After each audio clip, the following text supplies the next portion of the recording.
তো গাইস কে জানি বললো তুমি এতক্ষণ ধরে কে জানি কাকে বললো গাইস ওই ভিডিওটা কেটে গেছিল আমার বারবার পার্ট এখানে কতগুলো প্রেসিডেন্ট অনেকগুলো আছে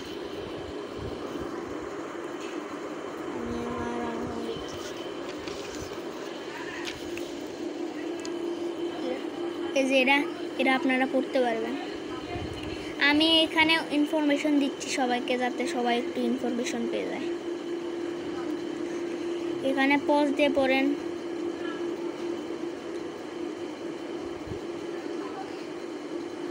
হ্যাঁ হয়েছে এখন এরা আপনাদের একটু ইনফরমেশন দেওয়ার জন্য এরা বোর্ডটা একটু খালেদা জিয়া আর এটা কে জানি ইয়াউদ্দিন আহমেদ এরা প্রেসিডেন্ট বাংলাদেশের প্রথম আর এটা বাংলাদেশের প্রথম মেয়ে জানেন না ওই এখানে কি আজ আমাদের স্বাধীন মুক্তিযুদ্ধ রক্তের আঙ্গন ইতিহাস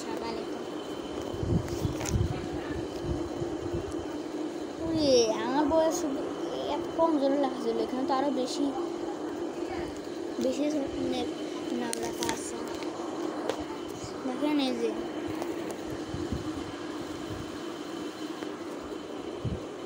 সালাম বরকত শফিউর জব্বার সহ অনেকে রক্তে না একজন বেশি আর না শহীদদের রক্তের ভাষার দাবি প্রতিষ্ঠিত হয় 21শে ফেব্রুয়ারি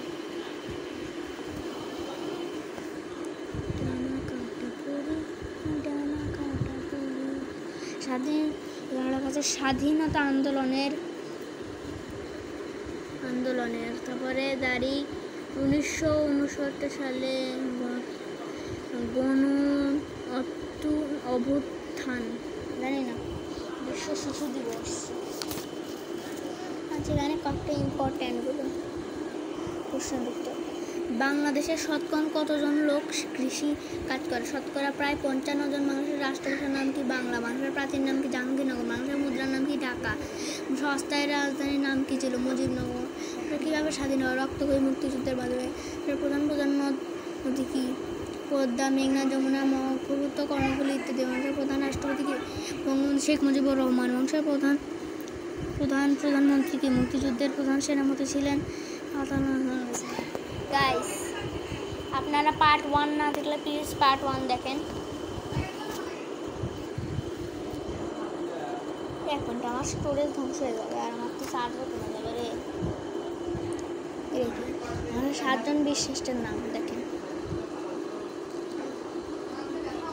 এটা কি এখানে ছবি দেওয়া আছে 3 জনের ছবি বর্তমান প্রেসিডেন্টকে বাংলার বর্তমান বিরোধী দলীয় নেত্রকে বর্তমান প্রধানমন্ত্রীর নাম কি বেগম খালেদা এরা আগেকার বলতে এরা অনেক পুরাতন কালের এরা আমার জন্মের আগেকার বাংলার প্রসিদ্ধ স্থানসমূহ ঢাকা বুড়িগঙ্গা নদীর তীরে অবস্থিত ইহা বাংলাদেশের রাজধানী এবং লালবাগের কেল্লা আহসান মন্দির সংসদ ভবন চিড়িয়াখানা জাদুঘর শিশু পার্ক যাই হোক কারণ অনেক জায়গায় লেখা আছে বাংলাদেশের প্রসিদ্ধ এই কক্সবাজার আছে পদ্মা নদীর তীরে অবস্থিত এখানে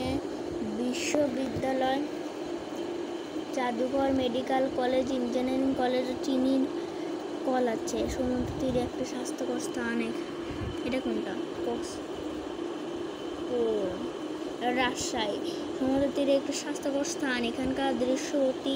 মনোরম বলে পর্যটকের নিকট খুবই আকর্ষণীয় এখানে প্রাচীন সভ্যতার অনেক নিদর্শন পাওয়া গিয়েছে এখানে একটি জাদুঘর রয়েছে এদিকে মস্তানগঞ্জ বগুড়া জেলায় অবস্থিত এখানে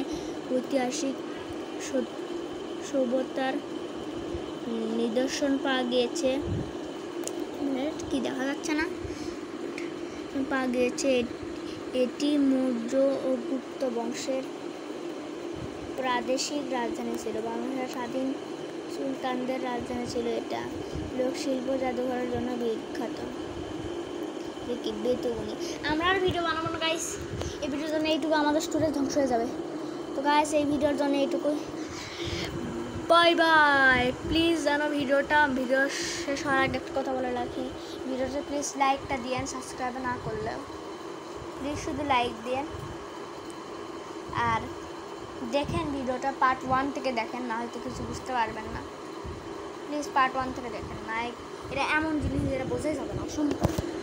আপনারা আমার নামে দোষও দিতে পারেন, এরকম পার্ট 1 যদি না দেখেন না তারপর দোষ দেবেন, বুঝছেন? প্রতি পার্ট শেষ হওয়ার সাথে সাথে কিছুক্ষণের মধ্যে ওই পার্ট শুরু, পরে পার্ট শুরু হয়। তো গাইস এই ভিডিওর জন্য এইটুকুই, এই সিরিজের জন্য এইটুকুই, এটাই লাস্ট পার্ট। তো বাই বাই,